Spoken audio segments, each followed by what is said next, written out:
E se o seu cachorro fosse capaz de trapacear e te enganar? E se na verdade ele fizesse isso todos os dias e você não fizesse a menor ideia do quanto ele te engana e você não sabe? Quer descobrir se os cães sabem trapacear ou não, se eles são capazes de te enganar ou não? Fica aí nesse vídeo que você vai saber.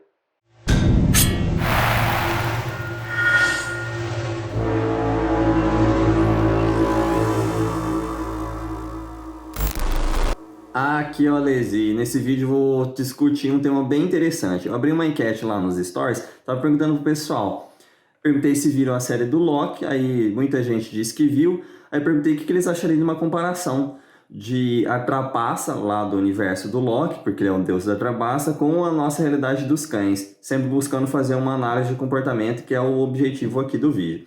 Aí muitas pessoas acharam interessante. Eu fiquei pensando, por que não fazer então uma comparação de comportamento dos cães com comportamentos trapaceiros e traiçoeiros de uma pessoa, e no caso do Loki. Então eu achei um site aqui, eu tive que ir atrás, para vocês terem noção, de formas de se enganar as pessoas. Aí você deve estar pensando, pô, mas isso é óbvio. É, mas enganar negativamente, eu achei um site aqui com algumas informações bacanas até que dá pra gente explorar. E o desafio vai ser o quê? Eu dei uma lida por cima, não planejei exatamente, para eu desenrolar aqui na hora, vamos ver o que a gente consegue. Qual que é a ideia? 19 dicas para enganar sua mente e a das pessoas a seu favor. O que eu vou fazer? Eu vou ler dica por dica e vou tentar fazer uma comparação com o comportamento canino e no final vou te falar comportamentos adicionais que os cães têm que te enganam sim e você não faz a menor ideia. Então vamos começar aqui, ó. Dica número 1. As pessoas são mais abertas àqueles que as olham nos olhos. Então você pode encontrar alguém pela primeira vez. Tente descobrir as cores dos seus olhos enquanto sorri para ela. Isso fará com que seu olhar fixo torne as pessoas mais receptíveis às suas investidas, sejam elas quais forem.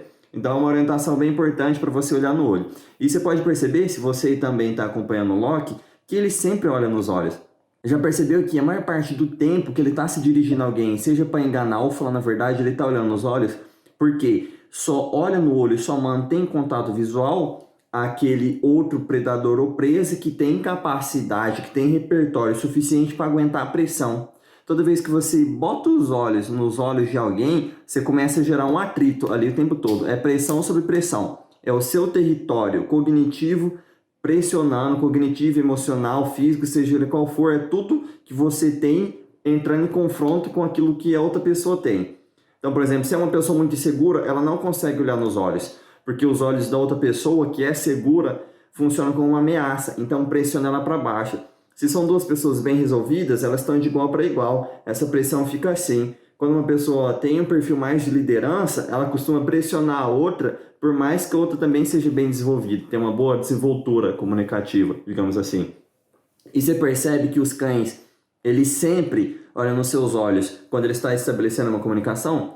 A gente pega por hábito, até mexendo no celular e por diversos outros motivos, a gente começa a conversar com a pessoa aqui e desvia o celular, desvia o olhar, não fica olhando para a pessoa o tempo todo. Os cães não, se eles estão se comunicando com você, eles estão obrigatoriamente olhando no seu olho. Um cão não está se comunicando com você se ele não está olhando no seu olho. Tanto é que um princípio básico para eu começar a treinar o cão é eu ensinar o foco para ele. Se eu não passar pela fase do foco, se o cão não estiver completamente focado em mim, eu não começo a treinar as outras fases. É indispensável que o cão tenha isso daqui, ó, que ele olhe nos olhos. Tá, mas e onde está a parte da trapaça nisso?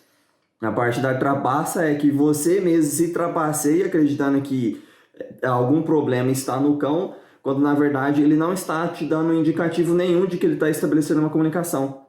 Aí é muito comum, por exemplo, as pessoas querem, no início do treino, começar a colocar comando para o cão, senta, deita, vem, junto, começa a falar um monte de coisa quando o cão não está olhando.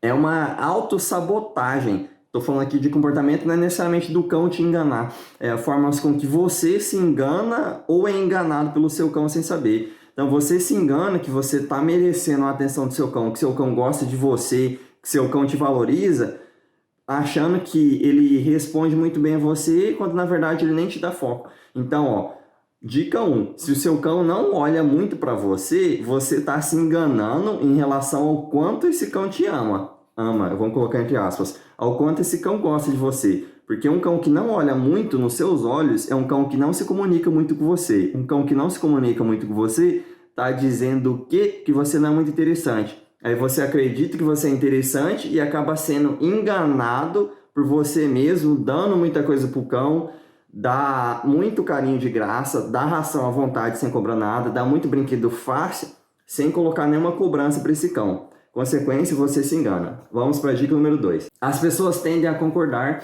em fazer determinada coisa para você se antes você propuser fazer algo mais simples. A lógica dessa daqui é a seguinte: eu preciso antes fazer alguma coisa para essa pessoa, porque senão vai ser muito mais difícil para essa pessoa simplesmente fazer alguma coisa assim para mim do nada. Qual que é a lógica disso? Se eu quero treinar meu cão, por exemplo, ele sentar, antes dele me dar o senta para não fugir pelo portão, eu preciso dar alguma coisa para ele. E aqui, novamente, você se engana, você se trapaceia, achando que o cão vai simplesmente começar a apresentar um monte de comportamento para você, sem que você precise dar nada para ele. Você não dá atenção, você não se dedica a treinar ele 2 vezes por dia, no mínimo. Você não se dedica a passear com ele, você não se dedica a treinar o senta. Você simplesmente quer que o cachorro te dê algum comportamento, sem você dar nada para ele antes. E é aqui que você se trapaceia. E ó, só por curiosidade, o princípio básico da trapaça é: eu conquisto a confiança do outro, vamos fazer esse parênteses aqui agora, e somente tendo a confiança do outro que eu posso trapacear. Isso parece bem lógico, mas olha só, você não trapaceia alguém que não confiava em você. Então, para você trapacear, você precisa estar o tempo todo conquistando a confiança. E se você já trapaceou uma vez, a confiança é quebrada. Você precisa reconquistar para conseguir trapacear de novo. E fica nesse loop infinito. No caso do Loki, por ele ser o deus da trapaça, ele sempre vai querer trapacear. Então ele utiliza de várias estratégias para continuar ganhando a confiança. Como que ele faz isso? Utiliza argumentos muito lógicos para manter aquelas pessoas acreditando: pera lá, acho que isso realmente vai dar certo. Ele supostamente mostra que não tem nenhuma opção, que a pessoa vai ter que necessariamente concordar em fazer o que ele precisa, que não tem nenhum outro jeito além de seguir a ideia dele. E nessa você cai bonitinho com o seu cão, porque você acha que o seu cão não vai ser capaz de aprender, porque o cão ele está sempre economizando energia. O seu cão sabe sentar muito mais rápido do que ele senta. Só que por que é que ele vai dar o máximo de si se você não exige o máximo dele e se você não dá o máximo quando ele faz o que você quer? Se você quer que um cão sente rápido, você precisa dar recompensas muito melhores. Por exemplo, uma bolinha para o cão que gosta de morder. Diferente de um cão que senta normal, eu dou um petisquinho, aí depois eu vou parar, não dou nada. É lógico que ninguém vai dar o máximo se não é cobrado o máximo e se ele não ganha o máximo quando ele faz. Por que que o cão vai, pera lá, vou sentar rapidão aqui, eu vou ganhar 1 grão de ração, isso é se eu ganhar, porque às vezes ele me engana ali, e isso aqui é trapaça do dono, hein? Às vezes ele me engana, às vezes ele nem tá com a ração na mão, ele faz assim, porque a pessoa não sabe transicionar de fase. Por que que eu vou sentar? Por talvez ganhar 1 grão de ração, sentar rapidão. Vou sentar bem devagarzinho, aí o cachorro faz devagar. Aí você acha que ele não é capaz de fazer mais rápido.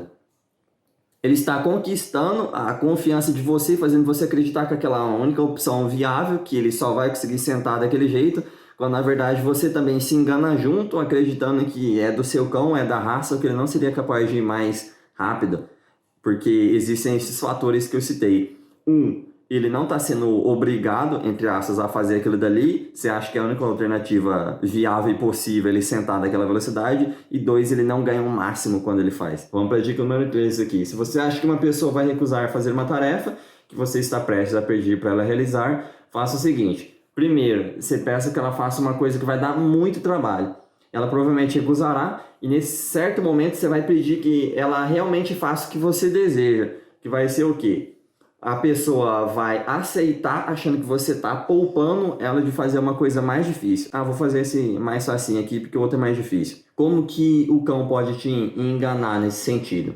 Vamos pensar em algum comportamento aqui. O cachorro, ele teria que pensar em te apresentar uma situação mais difícil e para depois fazer uma fácil. Isso não seria possível com os cães. Não seria possível pelo seguinte motivo. O cão ele não faz projeção a longo prazo e nem projeções alternativas.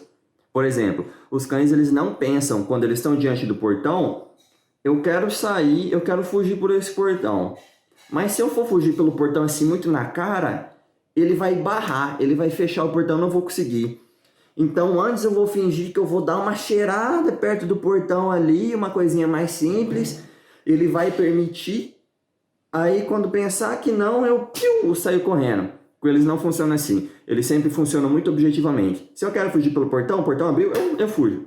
Ah, me lasquei, vou tentar fugir de novo, já vi que vai dar errado, não vai dar, eu paro de tentar fugir. Eu vejo outra alternativa, eu fujo. Eles não ficam comendo pela beirada, lá comendo pela beirada do mingau frio, porque senão se for com a boca cheia já lá no meio se queima. Eles sempre vão no meio, eles sempre vão se queimar ou não, porque eles sempre dão o máximo de si. Então isso daqui já não seria um comportamento viável, ele não tentaria te apresentar um comportamento mais complexo para depois ir para o mais fácil, porque eles estão justamente dando o máximo. Seria, por exemplo, eu quero passear, mas eu vou forçar ele no passeio, vou puxar muito no passeio, que é super difícil, para então depois eu puxar menos para a gente continuar no passeio. Porque eles não têm essa noção de distinção, vou fazer uma coisa mais fácil, mais difícil, mais prejuízo ou menos prejuízo. Eles sempre dão o máximo.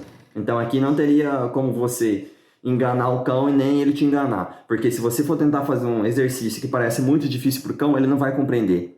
Se você pular a etapa e tentar já muito avançado, ele não vai compreender. Então você teria que voltar a etapa obrigatoriamente. Vou mais rápido aqui, senão não vai dar tempo. Se você fizer uma pergunta a alguém e a pessoa responder apenas parcialmente, continue olhando para os olhos e elas provavelmente continuar falando. Isso daqui é estratégias de manipulação, digamos assim, não é necessariamente ultrapassa. Vamos ver o que a gente consegue pensar aqui.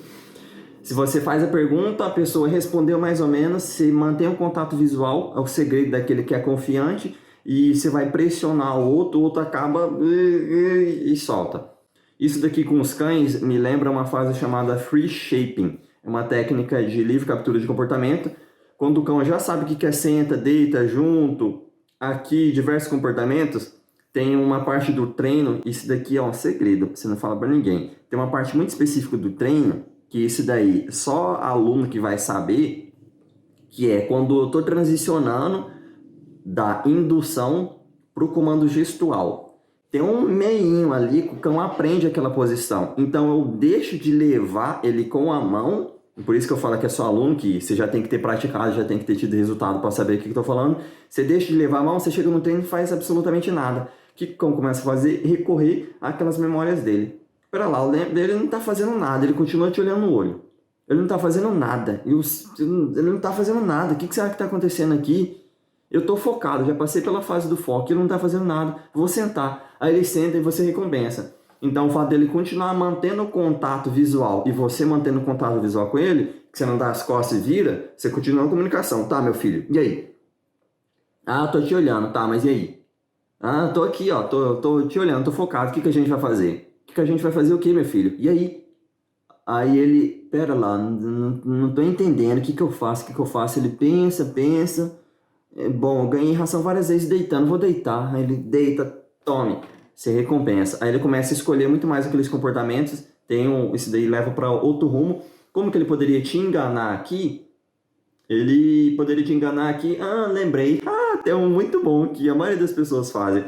Dá mais comida pro cachorro, dá mais carinho pro cachorro, ou dá comida quando você tá comendo. Que o cachorro chega, ele começa a te olhar, ele mantém contato visual. Ah, eu quero. Aí ele fica olhando. Você não vai me dar, não? Eu quero isso daí, ó. Você não vai me dar? Por que você é cainha assim? Hã? Ele não fica pensando assim, ele não fica pensando nada disso. Isso é você pensando que ele pensa nisso. Ele só fica pensando, eu quero. Cheiroso. Que gosto será que tem isso? Aí ele tá pensando, às vezes, até em desistir. Não parece ser muito bom, não. Aí a pessoa continua olhando o tempo todo, mantendo contato visual e já caiu na trapaça não proposital do cão. Que o cão já começou a induzir a pessoa a satisfazer a necessidade dele, porque ele tem o quê? Ele vai lá no fundo, ó. Ele pega um dono que é carente e que é um agradador, que ele quer o tempo todo agradar o cão. Aí o que o dono faz? Ele fica ansioso e motivado em querer agradar o cão. Ele, putz, olha a cara que ele tá fazendo, essa orelhinha, ele tá com dó, eu vou ter que dar pra ele deve estar querendo muito, coitado. Às vezes o cachorro tá só, que porcaria que é essa? Cheiro estranho, que negócio será que tem? Só que ele começa a ficar muito mais interessado porque você já caiu na lábia do cão. Ele tá te olhando e você acha que ele tá super interessado só porque ele tá te olhando. Então você já começa a ser manipulado sem nem o cão tá interessado em te manipular. Você já começa a ser manipulado e você acha que ele tá... Putz, eu não vou me sentir mal se eu não dar, vou ter que dar um pedacinho. Você abaixa, você já tava olhando. Uma forma de se comunicar com o cão. Se dirigir a ele é outra. Abaixar é outra. Falar com ele, ai, você quer, meu bebezinho? Ai. Aí pega o negócio e dá pro cão. Pronto, você torna aquilo dali interessante, baseado numa necessidade que você tinha de ser uma pessoa agradadora pro cão. De querer agradar, achando que ele ia ficar com vontade. Às vezes ele não tava nem aí. Quando você interagiu com ele, utilizando aquilo dali, ele, opa, se comunicou comigo através disso daqui, deve ser interessante, vamos ver. Aí ele come e a pessoa fica, come, come, ai que totoso, uia. Aí o cão pega gosto mesmo, porque você acabou de cair na lábia que nem era proposital dele. As pessoas são enganadas bem facilmente pelos cães. Se você, dica assim, que se você sabe que vai passar por uma situação na qual ficar nervoso, como fazer uma prova, é só mastigar chiclete. Ao fazer isso, seu cérebro pensa que você está se alimentando e ele se concentra mais em se alimentar, porque ninguém se alimenta no belico. Essa daqui é a lógica. Na verdade, isso daqui é bem prejudicial pelo seguinte motivo. Se toda vez que você começar a ficar nervoso, você comer, você começa a ensinar para o seu cérebro que quando você começar a ficar nervoso, você tem que começar a produzir saliva. E a produção de saliva excessiva significa que a sua barriguinha também está se preparando para a digestão. E quando a sua barriguinha se prepara para a digestão jogando ácido lá dentro, e você não coloca nenhuma comida lá dentro, você vai começar a desenvolver uma coisinha chamada gastrite. Então não façam isso daqui em casa não, tá bom? E seu cão também não vai ter nenhum comportamento de vício semelhante, nem nada para te enganar. Mas isso daqui eu fiz porque em relação a se enganar, né? Vou me enganar, então vai ficar tudo mais tranquilo. Vai nessa. Faltou muita coisa aqui para falar. Mas eu quero saber do seguinte de você. E se você quiser uma continuação para esse vídeo, comenta aqui embaixo. Eu quero, que eu vou pensar em mais comportamentos e mais formas do cão te enganar. Isso é uma coisa bem difícil e isso que vai me dar muito trabalho. Porque realmente os cães eles estão sempre sendo o tempo todo mais claro possíveis. Eles tentam ser o mais claro possível. Eles são completamente comunicativos. Eles dizem, eu quero, eu não quero, eu gostei, eu não gostei, eu tô interessado, eu não tô interessado. E eles só vão fazer alguma coisa para tentar te enganar se você começou a ensinar uma coisa e deixou uma brecha. Por exemplo, eu comecei a ensinar meu cão a não fugir pelo portão. Só para você não sair aqui de mão banana, o cara não ensinou nada. Vou te dar um exemplo aqui, mas comenta aí embaixo se você quer que eu traga mais o resto aqui e faça mais comparações. Para você ficar ligado em mais comparações de comportamento humano e da Marvel aí, se você curte, né, com o comportamento do cão. Pensa só o seguinte, se eu comecei a ensinar para o meu cão que antes de sair pelo portão ele tem que sentar, e toda vez que eu abro o portão, senta, beleza, e eu não coloco um marcador, e aqui que você acaba com o seu treino, você não coloca o marcador do solto ou do junto para sair com o seu cão, você simplesmente sai andando, que o cão começa a aprender. Ele aprendeu a sentar para sair pelo portão. Só que pelo fato de você não ter colocado um marcador, de falar, agora você vem comigo, agora você está solto, ele começa a sair pelo seu movimento. Independente de você estar movimentando ou não, ele saiu baseado na vontade dele quando ele pensou em sair. Ele se movimentou, eu vou junto. Ele se movimentou, eu vou junto. Independente do movimento dele ou não, eu já saí várias vezes porque eu quis. Ele se mexeu, eu escolhi sair. E se eu escolher sair, quando ele não se mexe, escolhe sair. Numa dessas, você tá sem colar, sem coleira, sem nada, o cão pica a mula. Aí começa a ficar cada vez mais difícil para você contornar um treino porque você deixou brecha, buraco no treino. É uma forma muito maravilhosa de você regaçar seu treino e jogar por água abaixo tudo que você estava ensinando pro seu cão. Só pelo fato de você não ter colocado o marcador. Por isso que é tão importante o acompanhamento. Agora é a hora, hein? Comenta aí embaixo se você quer mais vídeo, quer mais comparação. E isso daqui é até uma parte interessante, essa que eu comentei. De forma de você não se enganar no seu treino e causar um prejuízo muito grande nos seus comportamentos. Aí eu posso pensar no seguinte, se você comentar aí embaixo, eu quero. Vamos ver, se tiver pelo menos 5 comentários aí. Quando bater 5 comentários, eu trago o próximo vídeo. Eu vou fazer o seguinte, isso daqui vai dar muito trabalho, é muito desconexo. Eu vou pensar em comportamentos e formas de se enganar, de enganar o cão ou dele te enganar. Então, por exemplo, eu te dei o exemplo aqui do cachorro não fugir pelo portão. Como que eu enganaria o cão para ele não fugir pelo portão? Como que ele poderia me enganar? Igual ele sair na hora que ele quer, baseado num buraco que eu deixei no treino. Aí eu posso pensar em comando senta. Como que eu enganaria o cão para ele sentar? Será que eu faria com a mão vazia sem ração nenhuma? E olha só, tem uma técnica específica sobre isso, mas eu não vou falar nesse vídeo, isso daqui é conteúdo mais avançado e eu quero que você mostre que você está pronto para isso. Então, sem comentários, se você não é inscrito, Não se esqueça de se inscrever, porque pode ser que você veja alguma coisa útil por aqui, né? Ou talvez não. Aí fica a decisão para você. Um abraço, aqui era o Alesi.